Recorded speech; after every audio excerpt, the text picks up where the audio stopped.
So ಇದು ಒಂದು design ಕೇಳಿದರೆ ಇದನ್ನು ತೋರಿಸಿದ್ದೀನಿ. 26 ಗ್ರಾಮ್ಸ್ ಇದೆ. ಈ ಥರ ಚಾರ್ಜ್ ಅನ್ನೋದು ಬಂದ್ಬಿಟ್ಟು ನಿಮಗೆ 1% ಇಂದ 25% ವರೆಗೂ ವೇರಿ ಆಗುತ್ತೆ. ಅದು ಅವ್ರು ಹೇಳ್ತಾರೆ ನಮಗೆ, ಮೇಡಮ್ ಇದು ತುಂಬ ಮೈನ್ಯೂರ್ ಡಿಸೈನ್ ಇದೆ, ತುಂಬಾ ಮೈನ್ಯೂರ್ ಡಿಸೈನ್ ಇದೆ, ಅದಕ್ಕೆ ಮೇಕಿಂಗ್ ಚಾರ್ಜ್ ಜಾಸ್ತಿ ಆಗ್ತಿದ್ದೀವಿ, 22%, 23%. ಅವೆಲ್ಲ ಕೊಡಕ್ಕೆ ಹೋಗ್ಬಿಡಿ. ಚೆನ್ನಾಗಿ ಬಾರ್ಗೇನ್ ಮಾಡಿ. ಬಾರ್ಗೇನ್ ಮಾಡಿದಾಗ ಅಪ್ ಟು 6% ವರೆಗೂ ನಿಮಗೆ ಬಂದುಬಿಡ್ತಾರೆ ಆಯಿತಾ. 9%, 11%, 12% ಅದು ಡಿಪೆಂಡ್ ಆಗುತ್ತೆ. ನಾನು ಹೇಳೋದು ಮೇಕಿಂಗ್ ಚಾರ್ಜ್ ಕೂಡ ಫಿಕ್ಸ್ಡ್ ಅನಿಸಿದ್ರೆ ಮೇಕಿಂಗ್ ಚಾರ್ಜ್ ಕೂಡ ಅಷ್ಟೇ ಇರಬೇಕು, ಅದಕ್ಕಿಂತ ಕಮ್ಮಿ ಮಾಡೋಕ್ಕೆ ಬರಲ್ಲ ಅಂದರೆ ಏನಕ್ಕೆ ಅವ್ರ ಮ್ಯಾನೇಜರ್ ಎಲ್ಲ ಬಂದ್ಬಿಟ್ಟು ತಿರ್ಗಾ 2 - 12 ಮೇಕಿಂಗ್ ಚಾರ್ಜ್ ಹಾಕಿ, 12% ಹಾಕಿ, 10% ಹಾಕಿ, 9% ಹಾಕಿ ಅಂತ ಯಾಕೆ ಬರೀತಾರೆ? ರಿವೈಸ್ಡ್ ಬರೀತಾರೆ. ಸೊ ಹಾಗಾಗಿ ಆದಷ್ಟು ಬಾರ್ಗೇನ್ ಮಾಡಿ. ಇದ್ರೆ ಹೇಗೆ ನೀವು ಸೇವ್ ಮಾಡ್ತೀರಾ ಸೌಂದರ್ಯ, ಹೇಗೆ ನೀವು ಸೇವ್ ಮಾಡ್ತೀರಾ ಅಂತ. ಎಸ್, ನಾನೇನು ಮಾಡ್ತೀನಿ ಅಂದರೆ ನಾನು ತಿಂಗಳು ಅಡ ಇಟ್ಟೆ, ಅಮೌಂಟ್ ತೊಗೊಂಡೆ, ಸೈಟ್ ಮೇಲೆ ಇನ್ವೆಸ್ಟ್ ಮಾಡಿದೆ, ಆಮೇಲೆ ಬಿಡಿಸ್ಕೊಂಡೆ. ಆ್ಯಂಡ್ ಇವತ್ತು ನಾನು ಸೀಕ್ರೆಟ್ ಹೇಳ್ತೀನಿ, ನಾನು ಎಲ್ಲಿ ಇನ್ವೆಸ್ಟ್ ಮಾಡ್ತಾ ಇದ್ದೀನಿ, ಹೇಗೆ ಇನ್ವೆಸ್ಟ್ ಮಾಡ್ತಾ ಇದ್ದೀನಿ ಅಂತ. ಎಷ್ಟೊಂದು ಜನ ಕೇಳಿದ್ರಿ, ಕೊಡಿಸಿದ್ದು ತುಂಬ ಇಷ್ಟಪಟ್ಟು ತೊಗೊಂಡೆ. ತುಂಬ ಚಿಕ್ಕದು. ಎಷ್ಟು ಜನ ನನ್ನ ಕಾಲೇಜಲ್ಲಿ ನಮ್ಮ ಟೀಚರ್ಸ್ ಎಲ್ಲ ಕೇಳೋರು ಆಯ್ತಾ, ಇದು ಎಲ್ಲಿ ತೊಗೊಂಡೆ ಅಂತ. ಹಾಯ್, ಹಲೋ, ನಮಸ್ಕಾರ. Welcome back to my YouTube channel VJ Soundarya vlogs and welcome back to one more new vlog. ಎಲ್ಲರೂ ಹೇಗಿದ್ದೀರಾ? ನೀವೆಲ್ಲ ಚೆನ್ನಾಗಿದ್ದೀರಾ ಅಂದ್ಕೊಂಡು ಇವತ್ತಿನ ವ್ಲಾಗ್ನ ಶುರು ಮಾಡ್ತಾ ಇದ್ದೀನಿ. ಮಂಗಳವಾರ ಅಂದರೆ September 3 ಮಂಗಳವಾರ ವ್ಲಾಗ್ನ ಶುರು ಮಾಡ್ತಾ ಇದ್ದೀನಿ ಫ್ರೆಂಡ್ಸ್. ಆಲ್ಮೋಸ್ಟ್ ಟೈಮ್ ಬಂದು 10 o'clock ಆಗ್ತಾ ಇದೆ. ಬೆಳಗ್ಗೆ ಎದ್ದು ಜಿಮ್ಗೆ ಹೋಗಿ, ಜಿಮ್ಮಿಂದ ಮನೆಗೆ ಬಂದು ಮಾರ್ನಿಂಗ್ ಡ್ರಿಂಕ್ನ ಕುಡಿದು ಯದುವಿನ ಎಬ್ಬರಿಸಿ, ಯದುವಿನ ರೆಡಿ ಮಾಡಿ, ಅವ್ನ ಬಾಕ್ಸ್ಗೆ ರೆಡಿ ಮಾಡಿ, ಅವನ್ನ ನಮ್ಮ ಅತ್ತೆ ಜೊತೆ ಕ್ರೀಚ್ ಕಳಿಸಿ, ಅಂದರೆ ಡೇ ಕೇರ್ಗೆ ಕಳಿಸ್ತೀವಿ, ನಾವು ಕ್ರೀಚ್ ಅಂತೀವಿ. ಸೊ ನಮ್ಮ ಅತ್ತೆ ಅವ್ರ ಆಫೀಸ್ ಕಡೆಯಿಂದ ಕ್ರೀಚ್ ಅಂತಾರೆ. ನಮ್ಮ ಅತ್ತೆ ಜೊತೆಲಿ ಕರ್ಕೊಂಡು ಹೋಗ್ತಾರೆ, ಬರೋವಾಗ ಕರ್ಕೊಬರ್ತಾರೆ. ಇವತ್ತು ನನಗೆ ಪೂರ್ತಿ ಒಂಥರ ಬ್ಯುಸಿ ಡೇ ಅಂತಲೇ ಹೇಳ್ಬೋದು. ನಿನ್ನೆ ಫುಲ್ಲು ಬ್ಯುಸಿ. ನಾನು ನಿನ್ನೆ ಮನೆಗೆ ಬಂದಿದ್ದೆ 10 o'clock ಆಗಿಬಿಟ್ಟಿತ್ತು. ಮನೆಗೆ ಬಂದು ಆಫೀಸ್ ವರ್ಕ್ ತುಂಬಾ ಇತ್ತು ಮಾಡೋದು. ಹೊಸ ಪ್ರಾಜೆಕ್ಟ್ಸ್ ಎಲ್ಲ ಬರ್ತಾಯಿದೆ, ಸುಮಾರು 7 ಪ್ರಾಜೆಕ್ಟ್ಸ್ ಬರ್ತಾಯಿದೆ. ಸೊ ಇಡೀ ಬ್ಯಾಂಗ್ಳೂರಿಗೆ ನಾನೇ ಇನ್ಚಾರ್ಜ್ ಆಗಿರೋದ್ರಿಂದ ಪ್ರತಿಯೊಂದ್ರದ್ದು ನಾನು ನೋಡಬೇಕಾಗಿರತ್ತೆ. ಹಾಗಾಗಿ ಎಲ್ಲ ಕೆಲಸ ಮಾಡಿ ಮುಗಿಸಿ ಮಲಗೋ ಅಷ್ಟರಲ್ಲಿ 1:30ಗೆ ಮಲ್ಕೊಂಡೆ. ತಿರ್ಗಾ ಬೆಳಗ್ಗೆ ಎದ್ದು 5:30ಗೆ ಎದ್ದೆ. ತಿರ್ಗಾ ನನ್ನ ಸ್ಕೆಡ್ಯೂಲ್ ಡೇ ಅನ್ನೋದು ಶುರುವಾಯಿತು. ಆ್ಯಂಡ್ ಅವ್ರನ್ನ ಸ್ಕೂಲ್ಗೆಲ್ಲ ಕಳಿಸಿದ್ಮೇಲೆ ನಾನು ರೆಡಿ ಆಗಿದ್ದೀನಿ. ಇವಾಗ ಸ್ವಲ್ಪ ಸೈಟ್ ಹತ್ರ ಹೋಗಬೇಕು. ನಮ್ಮ ಮನೆ ಹತ್ರನೇ ಒಂದು ಮಲ್ಲೇಶ್ ಪಾಳ್ಯ ಅಂತ ಇದೆ, ಇಲ್ಲೊಂದು ಕನ್ಸ್ಟ್ರಕ್ಷನ್ ಶುರುವಾಗ್ತಾ ಇದೆ. ಸೊ ಅಲ್ಲಿ ಸೈಟ್ ಕ್ಲೀನಿಂಗ್ ಎಲ್ಲ ಮಾಡ್ಸೋಕ್ಕೆ ಇವತ್ತು ಹೋಗಬೇಕು. ಜಾಸ್ತಿ ಕೆಲಸ ಇಟ್ಕೊಂಡಿಲ್ಲ, ಯಾಕಂದರೆ ಇವತ್ತು ಪೂರ್ತಿ ಏನೇನು ಪ್ಲ್ಯಾನ್ ಮಾಡಿದ್ದೀನಿ ಅಂತ ನಿಮ್ಮ ಜೊತೆ ಹೇಳ್ತೀನಿ. ಹಾಗಾಗಿ ನಿನ್ನೆನೇ ಇವತ್ತಿಂದು ಏನೇನು ವರ್ಕ್ ಮಾಡಬೇಕು ಎಲ್ಲ ಕೂಡ ನಿನ್ನೆ ಮಾಡಿ ಮುಗಿಸಿದ್ದು ಆಯಿತು. ಹಾಗಾಗಿ ಇವತ್ತು ಸ್ವಲ್ಪ ಹೋಗಿ ಸೈಟ್ ಹತ್ರ ಎಲ್ಲ ಸೈಟೆಲ್ಲ ಕ್ಲೀನ್ ಮಾಡಿಸಿ ಅಪ್ಡೇಟ್ ಮಾಡಿಬಿಟ್ಟು ಹಾಫ್ ಡೇ ಅಂದರೆ 1 o'clock ಮೇಲೆ ನನಗೇನು ಕೆಲಸ ಇರಲ್ಲ. ಹಾಗಾಗಿ ಯೂಟ್ಯೂಬ್ ಕೆಲಸನ ಮಾಡ್ತೀನಿ ಆವಾಗ ನಾನು. ಸೊ ಯೂಟ್ಯೂಬ್ ಪ್ರಮೋಷನಲ್ ವೀಡಿಯೋ ಮಾಡೋಕ್ಕೆ ಹೋಗಬೇಕಾಗಿತ್ತು ಒಂದು ವಿಜಯನಗರ್ಗೆ. ಹಾಗಾಗಿ ಅಲ್ಲಿ ಹೋಗಬೇಕು, ಪ್ರಮೋಷನಲ್ ವೀಡಿಯೋ ಮುಗಿಸ್ಕೊಂಡು ಮನೆಗೆ ಬಂದು ನಮ್ಮ ಅಮ್ಮಮ್ಮಗೆ ಆಪ್ರೇಷನ್ ಆಗಿದೆ. ಅಂದರೆ ಅವ್ರಿಗೆ 2 ನರ್ವು ಹಿಂಗೆ ಒಂದ್ರ ಮೇಲೆ ಒಂದು ಕೂತ್ಕೊಂಡು ಕಾಲು ನೋವು ತುಂಬ ಆಗ್ತಿತ್ತು. ಹಾಗಾಗಿ ಆಪ್ರೇಷನ್ ಮಾಡಿಸಿದ್ದಾರೆ. ಇವಾಗೆಲ್ಲ ಆರಾಮಾಗಿದ್ದಾರೆ ಅಂತ ಅಮ್ಮಮ್ಮ. ಹಾಗಾಗಿ ಸಾಯಂಕಾಲ ಬಂದು ಅಮ್ಮಮ್ಮನ ನೋಡ್ಕೊಬರಕ್ಕೆ ಹೋಗಬೇಕು. ತಿರ್ಗಾ ಆಮೇಲೆ ಸಂಜೆ ತಿರ್ಗಾ ನಾವು ವರ್ಕೌಟ್ ಮಾಡೋಕ್ಕೆ ಹೋಗಬೇಕು. ನನಗೆ ವೀಕ್ಲಿ 2 ಮಾರ್ನಿಂಗ್ ಆ್ಯಂಡ್ ಈವ್ನಿಂಗ್ ಹೋಗಬೇಕು. ಅವತ್ತು ನನಗೆ ಫುಲ್ಲು ಕೋರ್ ವರ್ಕೌಟ್ ಅಂತಲೇ ಹೇಳ್ತಾರೆ. ಆಲ್ರೆಡಿ ನಾನು 3 kg ಸಣ್ಣ ಆಗಿದ್ದೀನಿ. ನನ್ನ ಫೇಸಲ್ಲಿ ಈ ಡಬಲ್ ಚಿನ್ ಅನ್ನೋದೆಲ್ಲ ಸ್ವಲ್ಪ ಕಮ್ಮಿ ಆಗಿದೆ. ಇನ್ಮೇಲೆ ಬರೋವಂಥ ವೀಡಿಯೋಸಲ್ಲಿ ನೀವು ನೋಡ್ತಾ ಹೋಗ್ತೀರಾ. ನಿಮ್ಗೇನಾದರೂ ನನ್ನ ವರ್ಕೌಟ್, ನಾನು ಹೇಗೆ ಡಯಟ್ ಮಾಡ್ತಾಯಿದ್ದೀನಿ ಅನ್ನೋದೆಲ್ಲ ಬೇಕು ಅಂದರೆ ಕಾಮೆಂಟ್ ಸೆಕ್ಷನಲ್ಲಿ ತಿಳಿಸಿ. ಸೊ ದಟ್ ನಾನು ಸಪ್ರೇಟ್ ವೀಡಿಯೋ ಡೈಲಿ ವ್ಲಾಗ್ಸಲ್ಲೇ ನಾನು ನನ್ನ ವರ್ಕೌಟ್ ಹಾಗೆ ನನ್ನ ಡಯಟ್ ಬಗ್ಗೆನೂ ಕೂಡ ಹೇಳ್ತಾ ಹೋಗ್ತೀನಿ. ಆ್ಯಂಡ್ ನೋಡ್ಬೋದು ಸೊಂಟ ಕೂಡ ಸ್ವಲ್ಪ ಕಮ್ಮಿ ಆಗಿದೆ. ಎಸ್, ಇನ್ಮೇಲೆ ಬರೋವಂಥ ವೀಡಿಯೋಸಲ್ಲಿ ಗೊತ್ತಾಗುತ್ತೆ. ಇದು ಅಷ್ಟೇ, ಹ್ಯಾಂಡ್ಸ್ ಎಲ್ಲ ಕಮ್ಮಿ ಆಗಿದೆ. ಆ್ಯಂಡ್ ಬ್ಯಾಕ್ ಡ್ರಾಪಲ್ಲಿ ನೋಡ್ತಿರ್ತೀರ ಆಲ್ರೆಡಿ. ಎಸ್, ಡಯಟ್ ಬಗ್ಗೆ ಎಲ್ಲ ಆಮೇಲೆ ಹೇಳೋಣ. ಫಸ್ಟು ನನ್ನ ಜ್ಯುವೆಲರಿ ಬಗ್ಗೆ ಹೇಳ್ತೀನಿ. ತುಂಬಾ ಕ್ವಶನ್ಸ್ ಬಂದಿದ್ದು, ಸೌಂದರ್ಯ ನೀವು ಹೇಗೆ ಗೋಲ್ಡ್ನ ಸೇವ್ ಮಾಡ್ತೀರಾ, ಹೇಗೆ ನೀವು ಅಷ್ಟೊಂದು ಗೋಲ್ಡ್ನ ತೊಗೊಳಕ್ಕೆ ಸಾಧ್ಯ ಆಗುತ್ತೆ ಅಂತೆಲ್ಲ ಹೇಳ್ತಾ ಇರ್ತಾರೆ. ಇದನ್ನು ಹೇಳ್ತೀನಿ ಆಯಿತಾ. ನನ್ನ ಗೋಲ್ಡ್ ಕಲೆಕ್ಷನ್ಸ್ ಕೂಡ ತೋರಿಸ್ಬಿಟ್ಟು ನಿಮಗೆ ಅದನ್ನು ಕೂಡ ಹೇಳ್ತೀನಿ. ಅದಕ್ಕೆ ಮುಂಚೆ ಏನು ಹೇಳ್ತೀನಿ ಅಂದರೆ, ಹೆಣ್ಮಕ್ಳು ನಾವು ದುಡಿಯೋದಾಗಲಿ, ದುಡಿದಿರೋ ಮನೇಲೇ ಹೌಸ್ ವೈಫ್ ಆಗಿದ್ರು ಕೂಡ ನಮಗೆ ಪಾಕೆಟ್ ಮನಿ ಅನ್ನೋದು ಸಿಗುತ್ತೆ ಅಲ್ವಾ. ಸೊ ಗಂಡ ನಾವು ಹಾಲು ತರೋಕ್ಕೆ ಅಥವಾ ರೇಷನ್ಗೆ ಇಷ್ಟು ಕೊಟ್ಟಿರ್ತಾರೆ, ಅದರಲ್ಲಿ ಅಟ್ಲೀಸ್ಟ್ 1000 rupees ಆದರೂ ಮಿಕ್ಕಿಸ್ಕೊಳ್ತೀವಿ. ಯಾವತ್ತೂ ನಾವು ಸೇವ್ ಮಾಡೋ ಅಂಥದ್ದು ಗಂಡನಿಗೆ ಗೊತ್ತಾಗಬಾರ್ದು. ಯಾಕೆ ಅಂತಲೂ ಹೇಳ್ತೀನಿ ನೋಡಿ. ಕಷ್ಟದಲ್ಲಿರೋವಾಗ ನನ್ನ ಗಂಡ ಕಷ್ಟ ಇದ್ದಾರೆ, ನನ್ನ ಗಂಡ ಅಂತ ಗೊತ್ತಾದಾಗ ಆ ಒಂದು ಅಮೌಂಟ್ನ ಅವ್ರಿಗೆ ಕೊಡ್ಬೋದು ಅಲ್ವಾ. ಇದೆಲ್ಲ ಸೇವ್ ಮಾಡೋದು ನಮ್ಮ ಒಂದು ಫ್ಯಾಮಿಲಿಗೋಸ್ಕರ. ಸೊ ನಾವು ಉದ್ಧಾರ ಆಗೋದು, ಹಾಳಾಗಿ ಹೋಗೋದು ಪ್ರತಿಯೊಂದೂ ಕೂಡ ಒಂದು ಮಡದಿ ಮೇಲೆ ಡಿಪೆಂಡ್ ಆಗಿರುತ್ತೆ, ಅಂದರೆ ಹೌಸ್ ಮೇಕರ್ ಮೇಲೆ ಡಿಪೆಂಡ್ ಆಗಿರುತ್ತೆ. ಫಾರ್ ಎಕ್ಸಾಂಪಲ್ ನೋಡಿ, ಇವಾಗ ನಾನು ಇಷ್ಟೆಲ್ಲ ದುಡಿತಾ ಇದ್ದೀನಿ, ಕೆಫೆಯಲ್ಲಿ ಬರುತ್ತೆ, ಯೂಟ್ಯೂಬಲ್ಲಿ ದುಡಿತಾ ಇದ್ದೀನಿ, ನನ್ನ ಸ್ಯಾಲ್ರಿ ಬರುತ್ತೆ, ಅದು ಬಿಟ್ಟು ಕನ್ಸಲ್ಟೇಷನ್ಸ್ ಮಾಡ್ತಾ ಇದ್ದೀನಿ, ಇಷ್ಟೆಲ್ಲ ಮಾಡಿ ಸಂಪಾದನೆ ಮಾಡಿರೋದ್ರಲ್ಲೂ ಕೂಡ ನಾನು ಏನು ಶೇರ್ ಮಾಡೋದೇ ಇಲ್ಲ ಅಂತ ಅಲ್ಲ. ರೂಪೇಶ್ ಗೊತ್ತಿಲ್ದಿರೋನು ಒಂದು ಸ್ವಲ್ಪ ಅನ್ನೋದನ್ನ ಶೇರ್ ಮಾಡಿ, ಒಂದು ಸ್ವಲ್ಪ ಅನ್ನೋದನ್ನ ಸೇವ್ ಮಾಡಿಟ್ಟಿರ್ತೀನಿ. ಸೊ ದಟ್ ಇಬ್ಬರಿಗೂ ಕಷ್ಟ ಬಂದಾಗ ಆ ಅಮೌಂಟು ಹೆಲ್ಪ್ ಆಗುತ್ತೆ. ಸೊ ನೀವು ಅಷ್ಟೇ, ನಾನು ತಪ್ಪಾಗಿ ತಿಳ್ಕೊಬಿಡಿ ನಾನು ಹೇಳೋದು, ಅದು ಆ ಕಾಲದಿಂದ ಹೇಳ್ಕೊಂಡು ಬಂದಿದ್ದಾರೆ. ಸೊ ನಮ್ಮಮ್ಮನೂ ಅಷ್ಟೇ, ನಮ್ಮಪ್ಪ ಗೊತ್ತಿಲ್ದಿದ್ದಂಗೆ ಸ್ವಲ್ಪ ಸೇವ್ ಮಾಡ್ತಾಯಿದ್ರು, ನಮ್ಮಪ್ಪ ಕಷ್ಟ ಅಂದಾಗ ನನ್ನ ಮುಂದೆನೇ ಕೊಡ್ತಾಯಿದ್ರು. ಆ ರೀತಿ ಇವಾಗೂ ಅಷ್ಟೇ ನಾನು ಎಷ್ಟೊಂದು ಸಲ ಸೇವ್ ಮಾಡಿದ್ದೀನಿ. ರೂಪೇಶ್ಗೆ ಏನಾರ ಎಮರ್ಜೆನ್ಸಿ ಬೇಕು ಅಂತ ಕೊಡ್ತೀನಿ, ರೂಪೇಶ್ ಕೇಳ್ತಾರೆ ಹೆಂಗೆ ಏನು ಅಂತ, ಇಲ್ಲ ನಿಂಗೆ ಗೊತ್ತಿದ್ದೀರ ನಾನು ಸೇವ್ ಮಾಡಿದ್ದೆ ಅಷ್ಟೇ. ಅವರು ಅದನ್ನೇ ಹೇಳೋದು, ಸೌಂದರ್ಯ ನೀನು ನನಗೆ ₹1 ಏನರಲ್ಲಿ ದುಡಿತಾ ಇದೆಯಾ, ಎಷ್ಟು ಖರ್ಚು ಮಾಡ್ತಾ ಇದೆಯಾ, ನನಗೇನು ಹೇಳಬೇಡ, ನಂಗೆ ನಿನ್ನ ಮೇಲೆ ನಂಬಿಕೆ ಇದೆ, ನೀನು ನನ್ನ ಸೇವ್ ಮಾಡಿ, ನಂಗೆ ನಿನ್ನ ಮೇಲೆ ನಂಬಿಕೆ ಇದೆ, ನೀನು ಸೇವ್ ಮಾಡ್ತೀಯಾ ಅಂತ ಹೇಳ್ತಿರ್ತಾರೆ. ಹಾಗಾಗಿ ನೀವು ಸ್ವಲ್ಪ ದುಡಿಯೋದು ಸೇವ್ ಮಾಡೋದೆಲ್ಲ ನಿಮ್ಮ ಗಂಡನಿಗೆ 50% ಹೇಳಿ, 50% ಹೇಳ್ಬಿಡಿ, ಎಲ್ಲ ಸೇವ್ ಮಾಡಿ ಎತ್ತಿಡಿ. ಇನ್ನೂ ಒಂದು ಏನು ಮಾಡ್ಬೋದು ಅಂದರೆ ಗೋಲ್ಡ್ ಮೇಲೆ ಇನ್ವೆಸ್ಟ್ ಮಾಡ್ಬೋದು. ನಾವು ಹೆಣ್ಮಕ್ಳಿಗೆ ಗೋಲ್ಡ್ ಅಂದರೆ ತುಂಬಾ ಇಷ್ಟ. ಸ್ಪೆಷಲಿ ಈ ಮದುವೆ ಆದಮೇಲೆ ಈ ಗೋಲ್ಡ್ ಮೇಲೆ ಸೇವಿಂಗ್ ಮಾಡೋದು ಅನ್ನೋದು ತುಂಬ ಇಂಟ್ರೆಸ್ಟ್ ಬಂದ್ಬಿಡುತ್ತೆ. ಹಾಗಾಗಿ ನಾನು ಕೂಡ ಗೋಲ್ಡ್ ಮೇಲೆ ಸೇವ್ ಮಾಡ್ತೀನಿ. ಸೊ ಪ್ರತಿ ತಿಂಗಳು ಇಷ್ಟು ಅಮೌಂಟು ಅಂತ ಪೇ ಮಾಡ್ತಿದ್ದೆ. ಮುಂಚೆ ನಾನು GRT, ಜಾಯಲ್ಕಾಸ್ ಈ ಥರದ್ರಲ್ಲಿ ಕಟ್ತಾ ಇದ್ದೆ. ಅದರಲ್ಲಿ ಏನಂದರೆ ಇವಾಗ ದೊಡ್ಡ ದೊಡ್ಡ ಕಂಪ್ನಿ ಅವರು ಜಾಸ್ತಿ ಹಾಕ್ಕೊಡೋದಕ್ಕಾಗಲ್ಲ ನಮಗೆ. ಹಾಗಾಗಿ ಅವ್ರೇನು ಮಾಡ್ತಾರೆ, ನಾವು ಏನು ಅಮೌಂಟ್ ಟೋಟಲ್ ಆಗಿರುತ್ತಲ್ಲ ಅದ್ರ ಮೇಲೆ 1 ಮಂತ್ ಎಕ್ಸ್ಟ್ರಾ ಅಥವಾ ಮೇಕಿಂಗ್ ಚಾರ್ಜ್ ಕಮ್ಮಿ ಮಾಡೋದು, ಇಲ್ಲ ವೇಸ್ಟೇಜ್ ಕಮ್ಮಿ ಮಾಡೋದು, ಈ ಥರ ಮಾಡ್ತಾರೆ. ಅದರಿಂದ ನಮಗೇನು ವರ್ಕೌಟ್ ಆಗಲ್ಲ. ನಾನು ಲಾಸ್ಟ್ ವೀಡಿಯೋಲಿ ನಿಮ್ಗೆ ಹೇಳಿದೆ ನನಗೇನು ವರ್ಕೌಟ್ ಆಗುತ್ತೆ ಅಂತ ಅನಿಸಿಲ್ಲ ಅಂದ್ಬಿಟ್ಟು. ಹಾಗಾಗಿ ನಾನು ಅದ್ರ ಮೇಲೆ ಎಲ್ಲ ಇನ್ವೆಸ್ಟ್ ಮಾಡ್ತಾಯಿಲ್ಲ. ಆ್ಯಂಡ್ ಇವತ್ತು ನಾನು ಸೀಕ್ರೆಟ್ ಹೇಳ್ತೀನಿ, ನಾನು ಎಲ್ಲಿ ಇನ್ವೆಸ್ಟ್ ಮಾಡ್ತಾಯಿದ್ದೀನಿ, ಹೇಗೆ ಇನ್ವೆಸ್ಟ್ ಮಾಡ್ತಾಯಿದ್ದೀನಿ ಅಂತ. ಅದಕ್ಕೂ ಮುಂಚೆ ಎಷ್ಟೊಂದು ಜನ ನನ್ನ ಕೇಳಿದ್ರಿ, ಶಾರ್ಟ್ ನೆಕ್ಲೆಸ್ ತೋರಿಸಿ, ನೀವು ವರಮಹಾಲಕ್ಷ್ಮಿ ಹಬ್ಬಕ್ಕೆ ನೀವು ಹಾಕ್ಕೊಂಡಿದ್ರಲ್ಲ ನೆಕ್ಲೆಸ್ಸು ಅದನ್ನು ತೋರಿಸಿ ಅಂತ ಹೇಳಿದರು. ಸೊ ಅದನ್ನು ತೋರಿಸ್ತಾ ಇದ್ದೀನಿ. ಜೊತೆಗೆ ನಂದು ಬ್ಲ್ಯಾಕ್ ಬೀಡ್ಸ್ ಇತ್ತಲ್ಲ, ಎದುವೀರು ಎಳೆದುಬಿಟ್ಟ, ಚೈನ್ ಕಟ್ಟಾಯಿತು. ಸೊ ಇವಾಗ ಇದೊಂದು ತೊಗೊಬೇಕು ಎಕ್ಸ್ಟ್ರಾ. ಸೊ ಇದು ನಂದು ಬ್ಲ್ಯಾಕ್ ಬೀಟ್, ಇದನ್ನು ಎಷ್ಟೊಂದು ಜನ ಕೇಳಿದ್ರಿ. ಸೊ ಈ ಥರದ್ದು ಬೋರ್ ಆಗ್ತಾ ಇದ್ದಾರೆ ನಮ್ಮ ಮನೆ ಹತ್ರ, ಹಾಗಾಗಿ ಈ ಥರದ್ದು.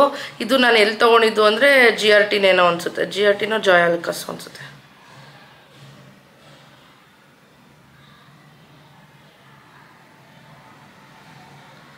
ಇಲ್ಲಿದೆ ನೋಡಿ, 22 ಕ್ಯಾರೆಟ್ದು 916.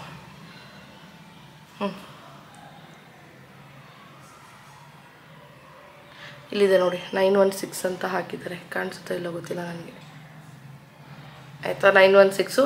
ಇದು ಕೂಡ GRTಯಲ್ಲೇ ತೊಗೊಂಡಿದ್ದು ಅನಿಸುತ್ತೆ. ನನ್ನ ಮದುವೆ ಆಗಿ ನನ್ನ ಮಾಂಗಲ್ಯ ಚೈನ್ ಫಸ್ಟ್ ಟೈಮ್ ತೊಗೊಂಡಲ್ಲ, ಆವಾಗ ರೂಪೇಶ್ ನನಗೆ ಕೊಡಿಸಿದ್ದು. ತುಂಬ ಇಷ್ಟಪಟ್ಟು ತೊಗೊಂಡೆ, ತುಂಬ ಚಿಕ್ಕದು. ಎಷ್ಟು ಜನ ನನ್ನ ಕಾಲೇಜಲ್ಲಿ ನಮ್ಮ ಟೀಚರ್ಸ್ ಎಲ್ಲ ಕೇಳೋರು, ಆಯಿತಾ ಇದು ಎಲ್ಲಿ ತೊಗೊಂಡೆ ಅಂತ. ಅಷ್ಟು ಪುಟ್ಪುಟಾಣಿ ಬೀಟ್ಸ್ ಇರೋ ಅಂಥದ್ದು. ಇಲ್ಲಿ ನೋಡ್ಬೋದು ನೀವು, ನೋಡಿದ್ರಾ, ಇಷ್ಟು ಪುಟ್ಪುಟಾಣಿ ಇರೋವಂಥ ಬೀಟ್ಸು. ಆಮೇಲೆ ಮುಂದೆಗಡೆ ಈ ಥರ ಡಿಸೈನ್ ಬರುತ್ತೆ, ತುಂಬ ಚೆನ್ನಾಗಿತ್ತು. ಸೊ ಇದು ಕೂಡ 6.5 or 7 grams ಇದೆ ಇದು. ಸೊ ಇದು ಆಲ್ಮೋಸ್ಟ್ 6 years ಆಯಿತಾ, ನಮ್ಮ ಮದುವೆಗೆ 5.5 years ಆಗ್ತಾ ಬಂತು. ಇಲ್ಲಿವರೆಗೂ ಬಾಳಿಕೆ ಬಂದಿದೆ. ಡೈಲಿ ಯೂಸ್, ಒಂದು ದಿವಸನೂ ನಾನು ತೆಗೆದಿಟ್ಟಿಲ್ಲ, ನನ್ನ ಕತ್ತಿಂದ ಒಂದು ದಿವಸನೂ ನಾನು ತೆಗೆದಿರಲಿಲ್ಲ ಇದನ್ನು. ಇದು ಇರೋ ಕಿತ್ತಾಕ್ಬಿಟ್ಟ, ತುಂಬ ಚೆನ್ನಾಗಿರುತ್ತೆ ಹಾಕ್ಕೊಂಡ್ರೆ ಅಂತೂ. ಸೊ ಇದನ್ನು ಚೇಂಜ್ ಮಾಡಬೇಕು ಇವಾಗ. ತಿರ್ಗಾ ಇದ್ರ ಮೇಲೆ ಗೋಲ್ಡ್ ಇನ್ವೆಸ್ಟ್ ಮಾಡಬೇಕು ನಾನು, ತಿರ್ಗಾ ಇದ್ರ ಮೇಲೆ ನಾನು ಇನ್ವೆಸ್ಟ್ ಮಾಡಬೇಕು ಇವಾಗ. ಇದನ್ನು ಹಾಕ್ಬಿಟ್ಟು ಇನ್ನೊಂದು ಇಷ್ಟೇ ಚಿಕ್ಕ ತೊಗೊಳ್ತೀನಿ, ಆದರೆ ಸ್ವಲ್ಪ ನಾನು ಡೈಮಂಡಲ್ಲಿ ಮಾಡಿಸೋಣ ಅಂತ ಅಂದ್ಕೊಂಡಿದ್ದೀನಿ. ಎಲ್ಲ ಸೇವ್ ಮಾಡಿಟ್ಟಿದ್ದೀನಿ, ಯಾವ ಥರ ಡಿಸೈನ್ ಬರಬೇಕು. ಇಲ್ಲಿ ಬರುತ್ತಲ್ಲ ಡಾಲರು, ಸೊ ಇಲ್ಲಿ ಡೈಮಂಡ್ ಒಂದು ಹಾಕ್ಸೋಣ ಅಂತ ಅಂದ್ಕೊಂಡಿದ್ದೀನಿ. ಅದ್ರ ಜೊತೆಗೆ ಎಷ್ಟೊಂದು ಜನ ಕೇಳಿದ್ದು ಈ ಒಂದು ನೆಕ್ಲೆಸ್ಸು, ನನ್ನ ಇಯರಿಂಗ್ಸು ಎಲ್ಲ ಹಿಂಗೆ ಎದುವಿರ್ದು ಚೈನು ಸ್ಕೂಲ್ಗೆ ಕಳ್ಸಂಗಿಲ್ವಂತೆ. ಸೊ ಅವರೆಲ್ಲ ತೆಗೆದುಬಿಡಿ ಅಂದರು, ಅದಕ್ಕಾಗಿ ಅವನು ಇದು 11 grams ಅನ್ಸುತ್ತೆ, ನಮ್ಮ ಅತ್ತೆ ಕೊಡಿಸಿದ್ದು ಅವನಿಗೆ. ಸೊ ಇದು ಬಂದ್ಬಿಟ್ಟು ನೆಕ್ಲೆಸ್ಸು, ಹತ್ತಿರದಿಂದ ತೋರಿಸ್ತೀನಿ. ಸೊ ಇದು ಬಂದ್ಬಿಟ್ಟು ನೆಕ್ಲೆಸ್ ಈ ಥರ ಇದೆ.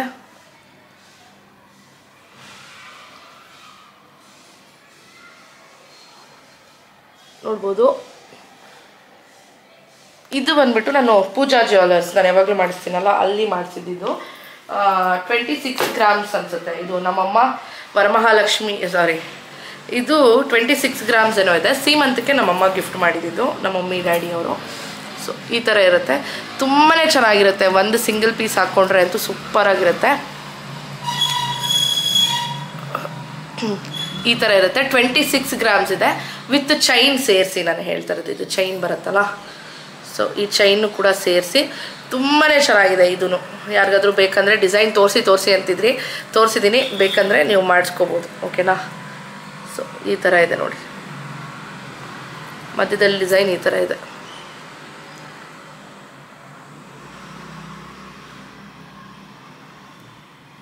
ಫೋಕಸ್. ಓಕೆ, ಸೊ ಈ ಥರ ಇದೆ. 26 ಗ್ರಾಮ್ಸ್ ಇದೆ, ತುಂಬ ಚೆನ್ನಾಗಿದೆ ಇದು. ಹಾಂ, 916 ಕಾಣಿಸ್ತಾ? 916 ಹಾಲ್ ಮಾರ್ಕು. ಈ ಥರ ಇದೆ. 26 ಗ್ರಾಮ್ಸು ಸೀಮಂತಕ್ಕೆ ನಮ್ಮ ಮಮ್ಮಿ ಡ್ಯಾಡಿ ಗಿಫ್ಟ್ ಮಾಡಿದ್ದಿದ್ದು. ಇದ್ರ ಜೊತೆಗೆ ನಾನು ಸ್ವಲ್ಪ ಅಮೌಂಟ್ ಹಾಕಿದ್ದೆ, ಅವರು ನಾವಿಬ್ಬರು ಸೇರಿಕೊಂಡು ತೊಗೊಂಡಿದ್ದು. ಚೆನ್ನಾಗಿದೆಯಾ? ಒಂದು ಹಾಕೊಂಡ್ಬಿಟ್ರು ತುಂಬ ಎಲಿಗೆಂಟ್ ಆಗಿರುತ್ತೆ, ಸೂಪರ್ ಆಗಿರುತ್ತೆ. ಸೊ ಇದು ಒಂದು ಡಿಸೈನ್ ಕೇಳಿದರೆ ಇದನ್ನು ತೋರಿಸಿದ್ದೀನಿ. 26 ಗ್ರಾಮ್ಸ್ ಇದೆ, ಯಾರಿಗಾದ್ರೂ ಬೇಕಾದರೂ ಕೂಡ ಮಾಡಿಸ್ಕೋಬೋದು. ಇದರಲ್ಲಿ ಏನಾರ ನಿಮಗೆ ಡಿಸೈನ್ ಅಷ್ಟು ಪ್ರಾಪರ್ ಆಗಿಲ್ಲ ಅಂದರೆ ಇನ್ಸ್ಟಾಗ್ರಾಮಲ್ಲಿ ಮೆಸೇಜ್ ಮಾಡಿ, ನಾನು ಫೋಟೋನ ಶೇರ್ ಮಾಡ್ತೀನಿ. ಓಕೆನಾ?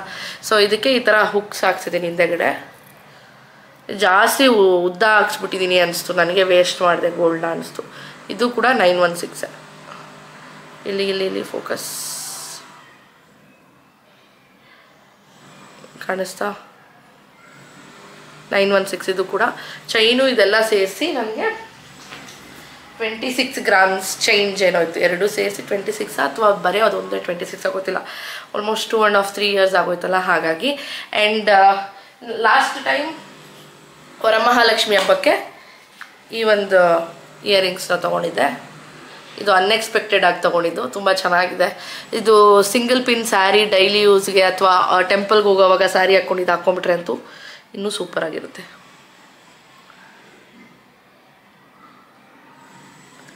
ಈ ಥರ. ಓಕೆನಾ? ಅದು ಬಿಟ್ಟು ಇದು GRT ಅಲ್ಲಿ ತೊಗೊಂಡಿದ್ದೆ ಚೋಕರು. ಇದು ಕೇಳ್ತಾ ಇದ್ರೆ ನೀವು GST ಕಟ್ಟಿಲ್ವಾ, ಮೇಕಿಂಗ್ ಚಾರ್ಜ್ ಕಟ್ಟಿಲ್ವಾ ಏನು ಅಂತ. ಎಲ್ಲ ಕಟ್ಟಿದ್ದೀನಿ.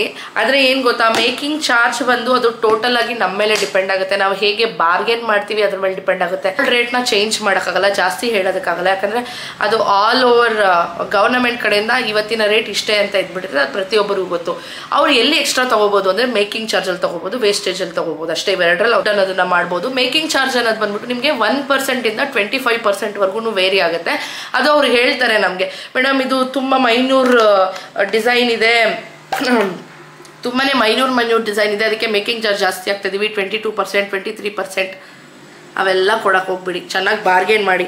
ಬಾರ್ಗೇನ್ ಮಾಡಿದಾಗ ಅಪ್ ಟು 6%ವರೆಗೂ ನಿಮಗೆ ಬಂದುಬಿಡ್ತಾರೆ, ಆಯಿತಾ? 9%, 11%, 12% ಅದು ಡಿಪೆಂಡ್ ಆಗುತ್ತೆ. ನಾನು ಹೇಳೋದು ಮೇಕಿಂಗ್ ಚಾರ್ಜ್ ಕೂಡ ಫಿಕ್ಸ್ಡ್ ಅನ್ಸಿದ್ರೆ ಮೇಕಿಂಗ್ ಚಾರ್ಜ್ ಕೂಡ ಅಷ್ಟೇ ಇರಬೇಕು, ಅದಕ್ಕಿಂತ ಕಮ್ಮಿ ಮಾಡೋಕ್ಕೆ ಬರಲ್ಲ. ಅಂದರೆ ಏನಕ್ಕೆ ಅವ್ರ ಮ್ಯಾನೇಜರ್ ಎಲ್ಲ ಬಂದ್ಬಿಟ್ಟು ತಿರ್ಗಾ 2 - 2 12 ಮೇಕಿಂಗ್ ಚಾರ್ಜ್ ಹಾಕಿ, 12% ಹಾಕಿ, 10% ಹಾಕಿ, 9% ಹಾಕಿ ಅಂತ ಯಾಕೆ ಬರೀತಾರೆ? ರಿವೈಸ್ಡ್ ಬರೀತಾರೆ.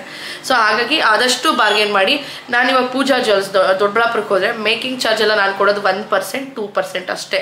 ಅವ್ರಿಗೂ ಬೀಳೋದು ಅಷ್ಟೇ. ಆ ಅಂಕಲ್ ಹತ್ರ ಎಲ್ಲ ಶೇರ್ ಮಾಡ್ತಾರೆ. ಹಾಗಾಗಿ ನಾನು ಪೇ ಮಾಡೋದೇ ಅಷ್ಟು, 1%, 2%. ಅದು ಬಿಟ್ಟು ವೇಸ್ಟೇಜೂ ಅಷ್ಟೇ. ಅದೆಲ್ಲ ವೇಸ್ಟೇಜು ಕೂಲಿ ಎಲ್ಲ ಅವರು ಬೇಕಂತೆ ಅವ್ರಿಗೆ ವರ್ಕೌಟ್ ಆಗೋ ಥರ ಅವ್ರು ಡಿಸೈನ್ ಮಾಡ್ಕೊತಾರೆ. ಹಾಗಾಗಿ ಅಷ್ಟೇ, ಇದನ್ನು ಹೇಳಿದ್ದೀನಿ. ಹಾಗೆ ನೀವೆಲ್ಲ ಕೇಳಿದ್ರಿ ಹೇಗೆ ನೀವು ಸೇವ್ ಮಾಡ್ತೀರಾ ಸೌಂದರ್ಯ, ಹೇಗೆ ನೀವು ಸೇವ್ ಮಾಡ್ತೀರಾ ಅಂತ. ಎಸ್, ನಾನೇನು ಮಾಡ್ತೀನಿ ಅಂದರೆ ನಾನು ತಿಂಗಳಿಗೆ ಇಷ್ಟು ದುಡಿತೀನಿ ಅಂತ ನನಗೆ ಐಡಿಯಾ ಇರುತ್ತೆ. ಸೊ ಅದರಲ್ಲಿ ಯಾವುದಕ್ಕೆ ಇನ್ವೆಸ್ಟ್ ಮಾಡಬೇಕು, ಯಾವುದಕ್ಕೆ ಕಟ್ಟಬೇಕು, ಎಲ್ಲಿ ಸೇವ್ ಮಾಡಬೇಕು ಅನ್ನೋದನ್ನೆಲ್ಲ ನಾನು ಡಿಸೈಡ್ ಮಾಡ್ತೀನಿ. ಎಷ್ಟು ಸ್ಪೆಂಡ್ ಮಾಡಬೇಕು, ಎಷ್ಟು ಖರ್ಚು ಮಾಡಬೇಕು, ಎಷ್ಟು ಶಾಪಿಂಗ್ ಮಾಡಬೇಕು, ಏನು ಎತ್ತ ಅಂತ. ನೀವೆಲ್ಲರೂ ಕೇಳ್ತೀರಲ್ಲ, ಮನೆ ರೇಷನ್ ಎಲ್ಲ ಯಾರು ಕೊಡ್ತಾರೆ, ನೀವು ಎಷ್ಟು ಮನೆಗೆ ಕೊಡ್ತೀರಾ ಅಂತೆಲ್ಲ ನಾನು ಮುಂದೆ ಬರೋವಂಥ ವೀಡಿಯೋಸಲ್ಲಿ ಹೇಳ್ತೀನಿ. ಆ್ಯಂಡ್ ಆ ರೀತಿ ಇವಾಗ ನನಗೆ ಐಡಿಯಾ ಇರುತ್ತೆ ಎಷ್ಟೆಷ್ಟು ಮಂತ್ಲಿ ನನಗೆ ಬರ್ತಾಯಿದೆ, ಎಷ್ಟು ಖರ್ಚು ಮಾಡ್ತಾ ಇದ್ದೀನಿ ಅಂತ. ಅದರಲ್ಲಿ ಇಷ್ಟು ಅಮೌಂಟ್ ಅಂತ ನಾನು ಸೇವ್ ಮಾಡಿಬಿಡ್ತೀನಿ ಗೋಲ್ಡ್ಗೋಸ್ಕರ. ಬಿಕಾಸ್ ಗೋಲ್ಡ್ಗೆ ಸೇವ್ ಮಾಡೋದ್ರಿಂದ ನಮ್ಮ ಕಷ್ಟ ಕಾಲದಲ್ಲಿ ನಮಗೆ ಯಾರು ಕೈ ಹಿಡಿಯೋದು ಅಂದರೆ ಗೋಲ್ಡ್ ಮಾತ್ರ. ಇವಾಗ ಎಮರ್ಜೆನ್ಸಿ ನೋಡಿ, ಲಾಸ್ಟ್ ಗಣೇಶ ಫೆಸ್ಟಿವಲ್ಗೆ, ನಾನು ಗಣೇಶ ಗೌರಿ ಫೆಸ್ಟಿವಲ್ಗೆ ಸೈಟ್ ಮೇಲೆ ಇನ್ವೆಸ್ಟ್ ಮಾಡಿದ್ದು. ಆವಾಗ ನನಗೆ ಅಮೌಂಟ್ ಶಾರ್ಟೇಜ್ ಬಂತು. ನಾನು ಗೋಲ್ಡ್ ಎತ್ಕೊಂಡೋದೆ, ಪ್ಲಡ್ಜ್ ಮಾಡಿದೆ, ಸೈಟ್ ತೊಗೊಂಡ್ವಿ. ಅದಾದಮೇಲೆ ಸ್ವಲ್ಪ ಸೇವ್ ಮಾಡಿದೆ. ಅಯ್ಯೋ ಬ್ಯಾಂಕಲ್ಲಿದೆ, ಬಡ್ಡಿ ಕಟ್ಟಬೇಕಲ್ಲ ಅನ್ನೋದು ಮೈಂಡಲ್ಲಿ ಇರುತ್ತೆ. ಬೇಗ ಕಟ್ಟಿ ನಮ್ಮ ಗೋಲ್ಡ್ ಜ್ಯುವೆಲ್ಲರಿ ಜ್ಯುವೆಲರಿನ ನಾನು ಬಿಡಿಸ್ಕೊಂಡೆ. ಅದೇ ರೀತಿ ಇವಾಗಲೂ ಅಷ್ಟೇ ನೋಡಿ, ಗೌರಿ ಗಣೇಶ ಬಂದೇ ಬಿಡ್ತು, 1 ವರ್ಷ ಆಗೋಯ್ತು. ಹೇಗೆ ನಾವು 1 ವರ್ಷ ಆಗೋಯ್ತಾ ಸೈಟ್ ತಗೊಂಡು ಅಂದ್ಬಿಟ್ಟು ಆಶ್ಚರ್ಯ ಆಗುತ್ತೆ. ಹೆಂಗೆ ಕಟ್ಟಿದ್ವಿ ಗೊತ್ತಾಗಿಲ್ಲ, ಪ್ಲಾನ್ ಏನು ಮಾಡಿಲ್ಲ, ಸಡನ್ ಆಗಿ ಕಟ್ಟಿದ್ವಿ, ಸ್ವಲ್ಪ ಕಮಿಟ್ಮೆಂಟ್ ಇಟ್ಕೊಂಡ್ವಿ, ತೀರ್ಸ್ಕೊಂಡ್ವಿ. ಈ ರೀತಿ ಸೇವ್ ಮಾಡೋದ್ರಿಂದ ನೋಡಿ, ಗೋಲ್ಡ್ ಇರೋದ್ರಿಂದ ನಾನು ಅವತ್ತು ಹೋಗಿ ಸ್ವಲ್ಪ ಅಮೌಂಟ್ ಶಾರ್ಟೇಜ್ ಬಂತು, ಹೋಗಿ ಅಡ ಇಟ್ಟೆ, ಅಮೌಂಟ್ ತಗೊಂಡೆ, ಸೈಟ್ ಮೇಲೆ ಇನ್ವೆಸ್ಟ್ ಮಾಡಿದೆ, ಆಮೇಲೆ ಬಿಡಿಸ್ಕೊಂಡೆ.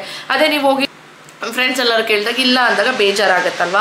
ಹಾಗಾಗಿ ಗೋಲ್ಡ್ ಮೇಲೆ ಇನ್ವೆಸ್ಟ್ ಮಾಡೋದು ಬೆಸ್ಟ್ ಅಂತ ನನಗನ್ಸುತ್ತೆ. ಹಾಗಾಗಿ ನಾನು ಪರ್ ಮಂತ್ ಎವ್ರಿ ಮಂತ್ ಇಷ್ಟಿಷ್ಟು ಅಮೌಂಟು ಅಂದ್ಬಿಟ್ಟು ನಾನು ಸೇವ್ ಮಾಡಿಬಿಟ್ಟು, ಅನು ವರ್ಲ್ಡ್ಸ್ ಕನ್ನಡ ಇದಲ್ವಾ, ಸೊ ಅವ್ರಿಗೆ ಅನು ಅಕ್ಕ ಸ್ಕ್ರೀನ್ ಮೇಲೆ ನಂಬರ್ ಕೂಡ ಹಾಕ್ತಿರ್ತೀನಿ. ಅವರು ಈ ಥರ ಒಂದು ಸ್ಕೀಮ್ನ ತಂದಿದ್ದಾರೆ. ಏನಪ್ಪ ಅಂದರೆ ಇದು ಗವರ್ನಮೆಂಟ್ ಆಥರೈಸ್ಡ್ ಸ್ಕೀಮಲ್ಲಿ ಇವರು ಎವ್ರಿ ಮಂತ್ ಚೀಟಿ ಅನ್ನೋದನ್ನು ಕಟ್ಟಿಸ್ಕೊಂಡು ಇವರು ಗೋಲ್ಡ್ ಮತ್ತು ಬೆಳ್ಳಿ ಅನ್ನೋದನ್ನು ಕೊಡ್ತಾರೆ. ಸೊ ಈ ಥರ ನಾವು ಸೇವಿಂಗ್ಸ್ ಅನ್ನೋದನ್ನು ಮಾಡ್ಬೋದು. ಫಾರ್ ಎಕ್ಸಾಂಪಲ್ ನಾನು ಇಲ್ಲಿ ಸ್ಕ್ರೀನ್ ಮೇಲೆ ಹಾಕ್ತಿರ್ತೀನಿ, ಅರುಷ್ ಟ್ರೇಡಿಂಗ್ ಕಂಪನಿ ಅಂತ ಅನು ಅಕ್ಕ ಅವರು ರನ್ ಮಾಡ್ತಾ ಇದ್ದಾರೆ. ಸೊ ಇದರಲ್ಲಿ ಏನಪ್ಪಾ ಅಂದ್ರೆ ನಾವು ಎವ್ರಿ ಮಂತ್ 1000 ನಿಮ್ಮ ಸೇವಿಂಗ್ಸ್ ಅಲ್ಲಿ 1000, 2000, 3000, 5000 ನಿಮ್ಮ ಕೈಯಲ್ಲಿ ಎಷ್ಟಾಗುತ್ತೋ ಅಷ್ಟು ಅಮೌಂಟು ಇಲ್ಲಿ ಚೀಟಿ ರೀತಿ ಕಟ್ಕೊಂಡು ಹೋದಾಗ ಫೈನಲ್ ಅಮೌಂಟ್ ಏನಾಗುತ್ತೆ ಒಂದು ವರ್ಷಕ್ಕೆ ಅದಕ್ಕೆ 5 ಪಟ್ಟು ನಿಮ್ದು ಏನು ಅಮೌಂಟ್ ಕಟ್ಟಿರ್ತೀರಲ್ಲ ಅದಕ್ಕೆ 5 ಪಟ್ಟಷ್ಟು ಅಮೌಂಟ್ ಹಾಕ್ಬಿಟ್ಟು ಅವರು ನಿಮಗೆ ಗೋಲ್ಡೋ ಸಿಲ್ವರೋ ನಿಮ್ಗೆ ಯಾವ್ದು ಬೇಕೋ ಅದನ್ನ ಅವರು ಕೊಡ್ತಾರೆ. ಅದ್ರ ಜೊತೆಗೆ ನನಗೆ ಏನು ಇಷ್ಟ ಆಗಿದ್ದು ಅಂದ್ರೆ ಇವರು ಲಕ್ಕಿ ಡ್ರಾ ತರ ಸ್ಕೀಮ್ನ ಕೂಡ ಇಟ್ಟಿದ್ದಾರೆ. ಇವಾಗ ಎವ್ರಿ ಮಂತ್ 5 ಜನನ ಸೆಲೆಕ್ಟ್ ಮಾಡ್ತಾರೆ, ಅಂದರೆ ಡ್ರಾ ಮಾಡ್ತಾರೆ, ಪಿಕ್ ಮಾಡ್ತಾರೆ. ಅದರಲ್ಲಿ ಯಾರ ಹೆಸರು ಬಂದಿರುತ್ತೋ ಅವರು ಅಮೌಂಟೇ ಕಟ್ಟಂಗಿಲ್ಲ. ಸೊ 20,000 ರೂಪಾಯಿ ಬೆಲೆ ಬಾಳೋ ಅಂತ ಗೋಲ್ಡ್ ಅಥವಾ ಸಿಲ್ವರ್ನ ಕೂಡ ಇವರು ಈಸ್ಕೋಬಹುದು. ಅಂದರೆ ಅವ್ರು ಕೊಡ್ತಾರೆ ನಿಮಗೆ ಲಕ್ಕಿ ಡ್ರಾಲ್ ಬಂದಿರೋರಿಗೆ 20,000 ರುಪೀಸ್ ಅಷ್ಟು ವರ್ತಷ್ಟು 20,000 ವರ್ತಷ್ಟು ಸಿಲ್ವರ್ ಗೋಲ್ಡ್ ಅನ್ನೋದನ್ನ ಕೊಡ್ತಾರೆ. ಸೊ ಇದೊಂದು ನನಗೂ ಖುಷಿ ಆಗುತ್ತೆ. ಸೊ ನಾನು ಲಕ್ಕಿ ಅನ್ನೋದನ್ನ ಅದ್ರ ಜೊತೆಗೆ 5 ಪಟ್ಟಷ್ಟು ಹಾಕ್ಕೊಡ್ತಾರೆ ಅಂದರೆ ಯಾಕೆ ಕಟ್ಟಬಾರ್ದು. ಹಾಗಾಗಿ ನಾನು ಕೂಡ ಇವ್ರ ಹತ್ರ ಕಟ್ತಾ ಇದ್ದೀನಿ, ಇವಾಗ ಇನ್ವೆಸ್ಟ್ ಮಾಡ್ತಾ ಇದ್ದೀನಿ. ಆಲ್ರೆಡಿ ಎಷ್ಟೊಂದು ಯೂಟ್ಯೂಬರ್ಸ್ ಇವ್ರ ಹತ್ರ ಎಲ್ಲ 2-3 ವರ್ಷದಿಂದ ಆಲ್ರೆಡಿ ಕಟ್ತಾ ಇದ್ದಾರೆ. ನನಗೂ ಇದ್ರ ಬಗ್ಗೆ ಗೊತ್ತಾಗಿ ನಾನು ಕೂಡ ಇನ್ವೆಸ್ಟ್ ಮಾಡಿದ್ದೀನಿ. ಸೊ ನಿಮ್ಮ ಜೊತೆ ಶೇರ್ ಮಾಡಿದ್ರೆ ಎಷ್ಟೊಂದು ಜನ ಕೇಳ್ತಿದ್ರಲ್ಲ ಹೇಗೆ ನೀವು ಸೇವ್ ಮಾಡ್ತೀರಾ ಅಂತ, ನಿಮಗೂ ಒಂದು ಹೆಲ್ಪ್ ಆಗುತ್ತೆ ಅಂದ್ಬಿಟ್ಟು ನಾನು ಹೇಳಿದೆ. ಸೊ ಟ್ರಸ್ಟೆಡ್ ಆಗಿರುತ್ತೆ, ಯಾಕಂದರೆ ನಿಮ್ಗೆಲ್ರಿಗೂ ಗೊತ್ತು ಅನು ಎಷ್ಟೋ ವರ್ಷದಿಂದ ಯೂಟ್ಯೂಬ್ ಮಾಡ್ಕೊಂಡ್ಬಂದು ಇವಾಗ ಸ್ಯಾರಿ ಬಿಸ್ನೆಸ್ ಎಲ್ಲ ಮಾಡ್ತಿದ್ದಾರೆ, ತುಂಬ ಚೆನ್ನಾಗಿ ಓಡ್ತಾ ಇದೆ. ಸೊ ನೀವೆಲ್ಲರೂ ಕೂಡ ಅದೇ ರೀತಿ ಸಪೋರ್ಟ್ ಮಾಡ್ತಾ ಇದ್ದೀರಾ. ಹಾಗಾಗಿ ಅವ್ರ ಹತ್ರ ನಾನು ಇವಾಗ ಇನ್ವೆಸ್ಟ್ ಮಾಡ್ತಾ ಇದ್ದೀನಿ ಗೋಲ್ಡ್ಗೋಸ್ಕರ. ಎವ್ರಿ ಮಂತ್ ಚೀಟಿ ಕಟ್ತಾ ಇದ್ದೀನಿ. ಈ ಥರ 5,000 ಥರದ್ದು ಫೈನಲ್ ಅಮೌಂಟಲ್ಲಿ ಏನು ಬರುತ್ತೋ ಅದಕ್ಕೆ ಹಾಕಿ ಗೋಲ್ಡ್ ಅಥವಾ ಸಿಲ್ವರ್ ಅನ್ನೋದನ್ನ ಬೈ ಮಾಡ್ಬೋದು. ಸೊ ಈ ಥರ ನಾನು ಸೇವ್ ಮಾಡ್ತೀನಿ, ನೀವು ಕೂಡ ಸೇವ್ ಮಾಡ್ಬೋದು. ಅವ್ರದ್ದು ಸ್ಕ್ರೀನ್ ಮೇಲೆ ನಂಬರ್ ಕೂಡ ಹಾಕ್ತಾ ಇರ್ತೀನಿ. ಖಂಡಿತ ನೀವು ಅವ್ರಿಗೆ ಕಾಲ್ ಮಾಡಿ ಯಾವುದೇ ಥರ ಡೌಟ್ಸ್ ಇದ್ರೂ ಕೂಡ ಎಂಕ್ವೈರಿನ ಮಾಡ್ಬೋದು. ಈಗ ಬೇಗ ಶುರು ಆಗ್ತಾ ಇದೆ, ಬೇಗ ಕಾಂಟ್ಯಾಕ್ಟ್ನ ಮಾಡಿ ನೀವು ನಿಮ್ಮ ಕಾರ್ಡ್ನ ಬುಕ್ ಮಾಡ್ಕೊಳ್ಳಿ. ಸ್ಕೀಮ್ನ ರನ್ ಮಾಡ್ತಾ ಇರೋದಕ್ಕೆ ಅನು ಅಕ್ಕಗೆ ಥ್ಯಾಂಕ್ಸ್ನ ಹೇಳ್ತೀನಿ. ಬಿಕಾಸ್ ನಾನು ಸುಮ್ಮನೆ ಬಟ್ಟೆಗೆ ಹೋಗಿ ಬಂದರೆ 5,000 ರೂಪಾಯಿ ಖರ್ಚು ಮಾಡ್ತಾ ಇದ್ದೆ. ಇವಾಗ ಅದೇ 5,000 ರೂಪಾಯಿ ಅನು ಅಕ್ಕಗೆ ಹಾಕಿದ್ರೆ ನನಗೊಂದು ಸ್ವಲ್ಪ ಗೋಲ್ಡ್ ಅಥವಾ ಸಿಲ್ವರ್ ಸೇವ್ ಆಗುತ್ತೆ ಅನ್ನೋದು ಒಂದು ಖುಷಿ ವಿಷಯ. ಹಾಗಾಗಿ ನೀವು ಕೂಡ ಇನ್ವೆಸ್ಟ್ ಮಾಡಿ ಅಂತ ಹೇಳ್ತೀನಿ. ಇವಾಗ ಟೈಮ್ ಕೂಡ ಆಯಿತು, ನಾನಿವಾಗ ಮಲೇಶ್ಪಾಳ್ಯಗೆ ಹೋಗಬೇಕು. ಇಲ್ಲಿಂದ ನನಗೊಂದು 10-15 ಮಿನಿಟ್ಸ್ ಆಗುತ್ತೆ ಡ್ರೈವ್. ಗಾಡಿಯಲ್ಲಿ ಹೋಗ್ಬಿಟ್ಟು ಸೈಟ್ ಎಲ್ಲ ಕ್ಲೀನ್ ಮಾಡೋಕ್ಕೆ JCB ಹಾಗೆ ಡ್ರೆಬ್ರೀಸ್ನೆಲ್ಲ ತೆಗಿಯೋಕ್ಕೆಲ್ಲ ಅರೇಂಜ್ಮೆಂಟ್ಸ್ ಮಾಡಿದ್ದೀನಿ. ಬಂದವರು ಕೆಲಸ ಎಲ್ಲ ಅವ್ರಿಗೆ ಒಪ್ಪಿಸಿ ಅದೆಲ್ಲ ಕೆಲಸ ಮುಗಿಸ್ಕೊಂಡು ನಾನು ಒಂದು ಪ್ರಮೋಷನಲ್ ವಿಡಿಯೋ ಹೋಗಬೇಕು. ಅದನ್ನು ಕೂಡ ನಿಮ್ಮ ಜೊತೆ ಶೇರ್ ಮಾಡ್ತೀನಿ. ನನ್ನ ಡೈಲಿ ವ್ಲಾಗ್ ಹೇಗೆ ಹೋಗುತ್ತೆ ಅಂತ ನಿಮ್ಮ ಜೊತೆ ಶೇರ್ ಮಾಡ್ತೀನಿ. ಮೊದಲೇ ಬಾರಿಗೆ ಯಾರಾದರೂ ನನ್ನ ಈ ಚಾನಲ್ನ ನೋಡ್ತಾ ಇದ್ದರೆ ದಯವಿಟ್ಟು ಎಲ್ಲ ವ್ಲಾಗ್ಸ್ ನೋಡಿ ನಿಮ್ಮೆಲ್ಲರಿಗೂ ಇಷ್ಟ ಆಗುತ್ತೆ. ಇಷ್ಟ ಆದರೆ ಒಂದು ಪುಟ್ಟ ಲೈಕ್ ಶೇರ್ ಕಾಮೆಂಟ್ ಮಾಡಿ ಸಬ್ಸ್ಕ್ರೈಬ್ ಮಾಡಿಕೊಂಡು ಬೇಗ ನಂದು 1 lakh ಸಬ್ಸ್ಕ್ರೈಬರ್ಸ್ ಆಗೋ ಥರ ನೀವೇ ಆಶೀರ್ವಾದ ಮಾಡಬೇಕು. ಆ್ಯಂಡ್ ಬನ್ನಿ ಇವಾಗ ಹೋಗೋಣ. ನಾನಿವತ್ತು ಪ್ರೋಗ್ರಾಮು ಪ್ಲ್ಯಾನ್ ಮಾಡಿದ್ದೆ ಒಂದು, ಆದರೆ ನಡೆದಿದ್ದೆ ಒಂದು. ಏನು ಅಂತಲೂ ಹೇಳ್ತೀನಿ, ನೋಡ್ತಾ ಇರಿ. ಸೈಟ್ ಹತ್ರ ಹೋಗಿ JCB ಬಂದಿತ್ತು. ಸೊ ಅವ್ರ ಹತ್ರ ಎಲ್ಲ ಕ್ಲೀನ್ ಮಾಡೋಕ್ಕೆಲ್ಲ ಇನ್ಸ್ಟ್ರಕ್ಷನ್ ಕೊಟ್ಟು ಹಾಗೆ ಮೆಟೀರಿಯಲ್ಸ್ ಕಾಂಟ್ರಾಕ್ಟ್ ಎಲ್ಲ ಮಾತಾಡಿಕೊಂಡು ಎಲ್ಲಿ ಸ್ಟಾಕ್ ಮಾಡಬೇಕು, ಲೇಬರ್ ಶೆಡ್ ಎಲ್ಲಿ ಮಾಡಬೇಕು, ನಾಳೆ ಎಷ್ಟೊತ್ತಿಗೆ ಶುರು ಆಗುತ್ತೆ ಪ್ರತಿಯೊಂದು ಪ್ಲ್ಯಾನ್ ಮಾಡಿ ಎಲ್ಲ ಮುಗೀತು ಆಲ್ಮೋಸ್ಟು. ಅಷ್ಟೊತ್ತಲ್ಲೇ ಏನು ಗೊತ್ತಾ, ನಾನು ಯಾವ ಸೈಟ್ ಹತ್ರ ಕ್ಲೀನ್ ಮಾಡ್ಸೋಕೆ ಹೋದ್ರೂ ಅವತ್ತಿನ ಡೇಯಲ್ಲಿ ಅಕ್ಕಪಕ್ಕದವರೆಲ್ಲರೂ ಬಂದು ಮಾತಾಡಿಸ್ತಾರೆ. ತುಂಬ ಚೆನ್ನಾಗಿ ನನಗೆ ಖುಷಿ ಆಗುತ್ತೆ. ಅವ್ರಿಗೆ ಕ್ಯೂರಿಯಾಸಿಟಿ ಏನು ಕಟ್ತಾ ಇದ್ದಾರೆ, ಇವ್ರು ಎಷ್ಟು ಫ್ಲೋರ್ ಕಟ್ತಾ ಇದ್ದಾರೆ, ಓಕೆ ಎಷ್ಟು ಚಾರ್ಜ್ ಆಗುತ್ತೆ ಅನ್ನೋದನ್ನೆಲ್ಲ. ಸೊ ಅವ್ರ ಜೊತೆಲ್ಲ ಮಾತಾಡಿಕೊಂಡು ಇನ್ನೇನು ನಾನು ಪ್ರಮೋಷನಲ್ ಶೂಟ್ಗೆ ಹೊರಡಬೇಕು ಅಷ್ಟೊತ್ತಿಗೆ ನನಗೆ ಕಾಲ್ ಬರುತ್ತೆ. ಸೊ ಆಫೀಸಿಂದ ಇವತ್ತು ಸ್ಯಾಂಕ್ಷನ್ ಪ್ಲ್ಯಾನ್ ಅಪ್ರೂವ್ ಆಗಿಲ್ಲ, ಡೈರೆಕ್ಟಾಗಿ ನೀವೇ ಹೋಗ್ಬಿಟ್ಟು ಅದನ್ನೆಲ್ಲ ಮಾಡಿಸ್ಕೊಂಬಂದ್ಬಿಡಿ, ಅವ್ರ ಲೈನಿಗೆ ಸಿಗ್ತಾ ಇಲ್ಲ ಅಂತ. ಸರಿ ಓಕೆ ಆಯಿತು ಅಂದ್ಬಿಟ್ಟು ನನ್ನ ಪ್ರಮೋಷನಲ್ ಶೂಟ್ಗೆ ಪಾಪ ಅವ್ರಿಗೆ ಕಾಲ್ ಮಾಡಿ ಇವತ್ತು ಬರೋಕ್ಕಾಗಲ್ಲ ನಾಳೆ ಪ್ರೋಗ್ರಾಮ್ ಇಟ್ಕೊಳ್ಳೋಣ ಅಂತ ಹೇಳಿದೆ. ಲಾಸ್ಟ್ ಮೂಮೆಂಟಲ್ಲಿ ಅವರೆಲ್ಲ ಅರೇಂಜ್ ಮಾಡಿದ್ರಂತೆ. ಬಟ್ ಆದರೆ ಏನೂ ಮಾಡೋಕ್ಕಾಗಲ್ಲ. ಅವ್ರಿಗೆ ನಾನು ಸಾರಿನ ಕೇಳಿ ಸರಿ ನಾಳೆ ಹೋಗೋಣ ಅಂದ್ಬಿಟ್ಟು ತಿರ್ಗಾ ಇವಾಗ ನಾನು ಹೋಗ್ತಾ ಇದ್ದೀನಿ. ಫಸ್ಟು ಬಿದ್ರಳ್ಳಿಗೆ ಹೋಗಬೇಕು. ಬಿದ್ರಳ್ಳಿಯಲ್ಲಿ 2 ಸ್ಯಾಂಕ್ಷನ್ ಪ್ಲ್ಯಾನ್ಸ್ ಅಪ್ರೂವಲ್ ತೊಗೋಬೇಕು. ಅಲ್ಲಿಂದ ನೆಕ್ಸ್ಟು ಆವಲಹಳ್ಳಿಗೆ ಹೋಗಬೇಕು. ಅಲ್ಲೋಗಿ ಒಂದಷ್ಟು ಈಸಿಗೆ ಅಪ್ಲೈ ಮಾಡಿ ಅವ್ರ ಹತ್ರ ಈಗ ಅಂದರೆ ಎಕ್ಸಿಕ್ಯೂಟಿವ್ ಚೀಫ್ ಹತ್ರ ಮಾತಾಡಿಕೊಂಡು ಅವ್ರ ಹತ್ರ ಸ್ವಲ್ಪ ಕೆಲಸ ಇದೆ ಅದೆಲ್ಲ ಮುಗಿಸ್ಕೊಂಡು ಮನೆಗೆ ಬರೋ ಅಷ್ಟರಲ್ಲಿ ಸಾಯಂಕಾಲ ಆಗುತ್ತೆ ಅಂತ ನನಗೆ ಪ್ಲ್ಯಾನ್ ಆಗೋಯ್ತು. ಸೊ ಯಾವಾಗ ನಾನು ಈ ಸ್ಯಾಂಕ್ಷನ್ಸ್ಗೆ ECsಗೆಲ್ಲ ಹೋಗ್ತೀನೋ ರೆವೆನ್ಯೂ ಡಿಪಾರ್ಟ್ಮೆಂಟ್ಗೆಲ್ಲ ಓಡಾಡ್ತೀನಿ ಅವತ್ತಂತೂ ಬೇರೆ ಏನು ಪ್ಲಾನ್ಸ್ ಇಟ್ಕೊಳಕ್ಕಾಗಲ್ಲ, ಅಲ್ಲೇ ಟೈಮ್ ಅನ್ನೋದು ಆಗೋಗ್ಬಿಡತ್ತೆ. ಇದ್ರಳ್ಳಿ ಎಲ್ಲ ಆಯಿತು. ಇವಾಗ ಇಲ್ಲಿಂದ ಆವಳಹಳ್ಳಿಗೆ ಹೋಗ್ಬೇಕು. ಆವಳಹಳ್ಳಿ ಪಂಚಾಯಿತಿ ಅಲ್ಲಿ ಒಂದೆರಡು ಸಿಗ್ನೇಚರ್ಸ್ ತೊಗೊಂಡು ಇನ್ನು ಮನೆ ಕಡೆ ಓಡೋದು. ನಾನು ಬಂದಿದ್ದು ಆಟೋಗಳನ್ನೇ ವೆಯ್ಟ್ ಮಾಡ್ತಾಯಿದ್ರು, ಅವ್ರ ಜೊತೆ ನಾನು ಹೋಗ್ತಾ ಇದ್ದೀನಿ ಈಗ. ನಾನು ಈ ಏರಿಯಾ ಸೈಡು ಫ್ರೀಕ್ವೆಂಟಾಗಿ ಓಡಾಡ್ತಿರ್ತೀನಿ. ಹಿರೇಣ್ಣನಹಳ್ಳಿ ಇರ್ಬೋದು, ಆವಳಹಳ್ಳಿ, ಬಿದ್ರಳ್ಳಿ ಸೈಡೆಲ್ಲ. ಮೋಸ್ಟ್ ಆಫ್ ಆಲ್ ನಾನು ಈ ಕಡೆ ಬಂದರೆ ನನ್ನ ತಂಗಿನ ಮೀಟ್ ಮಾಡಕ್ಕೆ ಬರ್ತೀನಿ. ಸೊ ಮೇಘನ ಓದ್ತಾ ಇರೋದು ಇದೇ ಕಾಲೇಜು. ನನ್ನ ಎರಡನೇ ತಂಗಿ ಈಸ್ಟ್ ಪಾಯಿಂಟ್ ಮೆಡಿಕಲ್ ಕಾಲೇಜಲ್ಲಿ ಅವಳು ಮೆಡಿಸಿನ್ ಮಾಡ್ತಿದ್ದಾಳೆ. ಅದ್ರ ಪಕ್ಕದಲ್ಲೇ ಇಂಜಿನಿಯರಿಂಗ್ ಕಾಲೇಜ್ ಇರೋದು. ನಾನು ಫಸ್ಟ್ ಟೈಮ್ ಮೀಟ್ ಮಾಡೋಕ್ಕೆ ಮೇಘನ ಈ ಕಾಲೇಜ್ ಬಂದಾಗ ನಾನು ಒಂದಿಬ್ಬರು ಯೂಟ್ಯೂಬರ್ಸ್ನ ಫಾಲೋ ಮಾಡ್ತೀನಿ, ಅಕ್ಕ ತಂಗಿರು. ಸೊ ನಾವು 4 ಜನ ಅಕ್ಕ ತಂಗಿರಲ್ಲ, ಅವರು ಅಕ್ಕ ತಂಗಿರದು ನಮ್ಮದು ಚೆನ್ನಾಗಿ ಕನೆಕ್ಟ್ ಆಗುತ್ತೆ. ಹಾಗಾಗಿ ನಾನು ಅವ್ರದ್ದು ವ್ಲಾಗ್ಸ್ ಮುಂಚೆಯಿಂದನೂ ನೋಡ್ತಿದ್ದೆ. ಅವರು ಮನೆ ಹತ್ರ ವ್ಲಾಗ್ ಅವ್ರ ಸುತ್ತಮುತ್ತ ಎಲ್ಲ ತೋರಿಸೋವಾಗ ಇದು ಟೆಂಪಲ್ ತೋರಿಸಿದ್ರು, ಇಲ್ಲಿ ಆಂಜನೇಯ ಟೆಂಪಲ್ ಇದೆಯಲ್ಲ. ಆವಾಗ ನಾನು ಫಸ್ಟ್ ಟೈಮ್ ಇದೆಲ್ಲೋ ನೋಡಿದ್ದೀನಲ್ಲ. ಆಮೇಲೆ ಗೊತ್ತಾಯ್ತು ನನಗೆ ಗಾನವಿ ಹೇಮಂತ್ ಮತ್ತೆ ಡಿ ವ್ಲಾಗ್ಸ್ ಇದಾರಲ್ಲ, ಅವ್ರ ಮನೆ ಇದೆ ಅಂದ್ಬಿಟ್ಟು ಅವಾಗ ಗೆಸ್ ಮಾಡಿ ನಾನು ಮೇಘನಾಗ ಹೇಳ್ತಾ ಇದ್ದೆ, ನೋಡ್ದಾ ಹೆಂಗೆ ಅಂತ. ಅವಳು ಹೇಳ್ತಾ ಇದ್ಲು, ಬಿಡಮ್ಮ ಆಯ್ತು ನೀನು ಯಾರು ಅಂತ ಹೇಳ್ತಿದ್ಲು. ಅದೆಲ್ಲ ಮುಗಿಸ್ಕೊಂಡು ಈಗ ನೆಕ್ಸ್ಟ್ ನಾನು ಆವಳಹಳ್ಳಿ ಪಂಚಾಯತಿಗೆ ಹೋಗ್ತಾ ಇದ್ದೆ. ನಾನು ಇಷ್ಟು ಓಡಾಡಿರೋದ್ರಲ್ಲಿ ಬೆಸ್ಟ್ ಪಂಚಾಯತಿ ಅಂದ್ರೆ ಆವಳಹಳ್ಳಿ ಅಂತ ನನಗನ್ನಿಸ್ತು. ತುಂಬ ಚೆನ್ನಾಗಿ ಮೇಂಟೈನ್ ಮಾಡಿದ್ದಾರೆ. ಗ್ರೀನರಿ ಆಗಿರ್ಬೋದು, ಅಲ್ಲಿ ರೆಸ್ಪಾಂಡ್ ಮಾಡುವಂಥ ರೀತಿ ಎಲ್ಲನೂ ಏನಂದರೆ ಮೇಂಟೆನೆನ್ಸ್ ಮೇಲೆ ಡಿಪೆಂಡ್ ಆಗುತ್ತೆ. ಅಲ್ಲಿರೋ ಅಂಥ ಪರ್ಸನ್ ಡಿಸಿಪ್ಲಿನ್ ಮೇಲೆ ಡಿಪೆಂಡ್ ಆಗ್ತಾ ಹೋಗುತ್ತೆ. ಇವಾಗ ನಮ್ಮ ಬ್ಯಾಂಗ್ಳೂರ್ ಅಂತ ತಗೊಂಡಾಗ 2 ಡಿವಿಷನ್ ಆಗಿ ನಾವು ಭಾಗ ಮಾಡ್ತಾ ಹೋಗ್ತೀವಿ. ಬ್ಯಾಂಗ್ಳೂರ್ ರೂರಲ್, ಬ್ಯಾಂಗ್ಳೂರ್ ಅರ್ಬನ್ ಅಂತ. ಇವೆರಡು ಕೆಳಗಡೆ ತಾಲೂಕ್ಸ್ ಬರುತ್ತೆ, 4 ತಾಲೂಕ್ ಬರುತ್ತೆ. ದೊಡ್ಡಬಳ್ಳಾಪುರ, ದೇವನಹಳ್ಳಿ, ಹೊಸಕೋಟೆ, ನೆಲಮಂಗಲ ಅಂತ. ಅದರ ಅಂಡರಲ್ಲಿ 101 ಗ್ರಾಮ ಪಂಚಾಯತಿಗಳು ಬರುತ್ತೆ. ಸೊ ನಾನು ನೋಡಿರೋ ಅಂತ ಪಂಚಾಯತಿಗಳಲ್ಲಿ ಇದು ನನಗೆ ತುಂಬಾ ಇಷ್ಟ ಆಯ್ತು. ಅಲ್ಲಿ ರೆಸ್ಪಾಂಡ್ ಮಾಡೋ ರೀತಿ ಆಗಿರಲಿ, ಹೋಗಿದ ಕೆಲಸ ಎಲ್ಲ ಮುಗಿಸ್ಕೊಂಡು ಅಲ್ಲಿನ ನಾನು ರೆವಿನ್ಯೂ ಡಿಪಾರ್ಟ್ಮೆಂಟ್ ಹತ್ರ ಹೋಗಿ ಮಾತಾಡ್ಕೊಂಡು ನೆಕ್ಸ್ಟ್ ಮನೆಗೆ ಹೊರಟೆ. ಫ್ರೆಂಡ್ಸ್, ಮನೆಗೆ ಬಂದೆ. ಜಸ್ಟ್ ಬಂದು ಕಾಫಿ ಕುಡಿದೆ, ಹಾಗೇನೆ ಬ್ಲಾಗ್ನ ಕೂಡ ಶುರು ಮಾಡ್ತಾ ಇದ್ದೀನಿ. ಜೊತೆಗೆ ನಾಳೆಗೆಲ್ಲ ಪ್ರಿಪರೇಷನ್ಸ್ ನಡೀತಾ ಇದೆ. ಏನಂದರೆ ಇಷ್ಟು ದಿವಸ ನಮ್ಮ ಒಂದು ಟೀನ ಚಿಕ್ಕ ಕಂಪನಿಗೆಲ್ಲ ಕೂಡ ಸರ್ವ್ ಮಾಡಿದ್ದೀವಿ, 150 ಟೀಸು, ಸಮೋಸ ಆ ಥರದ್ದೆಲ್ಲ. ಬಟ್ ಇವಾಗ ಒಂದು ದೊಡ್ಡ ಕಂಪ್ನಿ ಜೊತೆ ಕೊಡೋಕ್ಕೆ ಡೀಲ್ ಕೂಡ ಆಗಿದೆ. ಏನು ಅಂದರೆ ಮೆಟ್ರೋ. ಸೊ ಮೆಟ್ರೋ ಕನ್ಸ್ಟ್ರಕ್ಷನ್ಸ್ಗೆ ನಾವು ನಮ್ಮ ಟೀನ ಸಪ್ಲೈ ಮಾಡ್ತಾ ಇದ್ದೀವಿ. And we are very happy. ತುಂಬಾ ಖುಷಿ ಆಗ್ತಾಯಿದೆ. ಸೊ ನಾಳೆ ಬಂದ್ಬಿಟ್ಟು ಸುಮಾರು 650ರಿಂದ 700 ಟೀ ಬೇಕಾಗುತ್ತೆ ಅಂತ ಹೇಳಿದ್ದಾರೆ. ಸೆಪ್ಟೆಂಬರ್ 21 ಅವ್ರದ್ದು ಗ್ರ್ಯಾಂಡ್ ಫಂಕ್ಷನ್ ಏನೋ ಇದೆಯಂತೆ. ದೊಡ್ಡ VVIPs ಎಲ್ಲ ಬರ್ತಿದ್ದಾರೆ. 5000+ ಬೇಕಾಗ್ಬೋದು ಟೀಸು ಅಂತ ಹೇಳಿದ್ದಾರೆ. ಹೆಂಗಪ್ಪ ಅಷ್ಟು ಕೊಡೋದು ಅಂತ ಇದು ಪ್ಲಸ್ ಮಾಡಬೇಕು ಅಂತ ಛಲ ಇದೆ. ಮಾಡ್ತೀನಿ ನಿಮ್ಮೆಲ್ಲರ ಆಶೀರ್ವಾದದಿಂದ. ಹಾಗೆ ನಾಳೆನೂ ಅಷ್ಟೇ ಫಸ್ಟ್ ಡೇ ಆಫ್ ಮೆಟ್ರೋ. ನೋಡ ನಿಮ್ಮ ಜೊತೆ ಎಲ್ಲ ಶೇರ್ ಮಾಡ್ತೀನಿ. ನಾಳೆ ವ್ಲಾಗ್ ವೆಯ್ಟ್ ಮಾಡಿ, ಹೇಗಿರುತ್ತೆ ಅಲ್ಲಿ, ಹೇಗೆ ನಡೆಯುತ್ತೆ ಪ್ರಿಪ್ರೇಷನ್ಸು, ಹೇಗೆಲ್ಲ ಸರ್ವ್ ಮಾಡ್ತೀವಿ ಅಂತ. ಆ್ಯಂಡ್ ಹೇಗೆ ನಮ್ಮ ಟೀ ಅವ್ರಿಗೆಲ್ಲ ಗೊತ್ತಾಯಿತು ಅಂದರೆ, ನಮ್ಮ ಸಬ್ಸ್ಕ್ರೈಬರ್ ಬಂದ್ಬಿಟ್ಟು ಅಲ್ಲಿ ವರ್ಕ್ ಮಾಡ್ತಾರಲ್ಲ, ಇಂಜಿನಿಯರ್ ಅವ್ರ ವೈಫ್ ಅಂತೆ. ಸೊ ಈ ಥರ ಟೀ ಮಾಡ್ತಾರೆ, ಒಂದ್ಸಲಿ ಹೋಗಿ ಟೇಸ್ಟ್ ಮಾಡಿ ಅಂದಾಗ ಅವ್ರು ಬಂದು ನಮ್ಮದ್ರಲ್ಲಿ ಟೀ ಕುಡಿತಾಯಿದ್ರು. ಅಂದರೆ ಅಲ್ಲಿ ಮೆಟ್ರೋ ಕನ್ಸ್ಟ್ರಕ್ಷನ್ಸ್ ಎಲ್ಲ ಹತ್ರ ಇತ್ತಲ್ವ. ಸೊ ಬಂದು ಕುಡಿದು ಅವ್ರಿಗೆ ತುಂಬ ಇಷ್ಟ ಆಗಿ ಈ ಥರ ಚೆನ್ನಾಗಿದೆ ಅಂತ ಅವ್ರ ಕಂಪ್ನಿಗೆ ಪ್ರಪೋಸಲ್ ಕೊಟ್ಟಾಗ, ಸರಿ ನಮಗೊಂದು ಕೋಡ್ ಕೊಡಿ ಅಂತ ಅವ್ರು ಕೇಳಿದರು. ನಾನು ಎಷ್ಟು ಬೆಸ್ಟ್ ಆಗುತ್ತೋ ಅಷ್ಟು ಬೆಸ್ಟಲ್ಲಿ ಕೊಟೇಶನ್ನ ಕೊಟ್ಟಿದ್ದೆ. ಅವ್ರು ಫುಲ್ ಹ್ಯಾಪಿಯಾಗಿ ನೀವೇ ಕೊಡಬೇಕು ಅಂತ ಹೇಳಿ ಓಕೆ ಆಗಿದೆ. ನಾಳೆ ಫಸ್ಟ್ ಡೇ ನೋಡ, ಆ ವಿಡಿಯೋಸ್ ಕೂಡ ನಿಮ್ಮ ಜೊತೆಲ್ಲ ಶೇರ್ ಮಾಡ್ತೀನಿ. I am very very very very happy.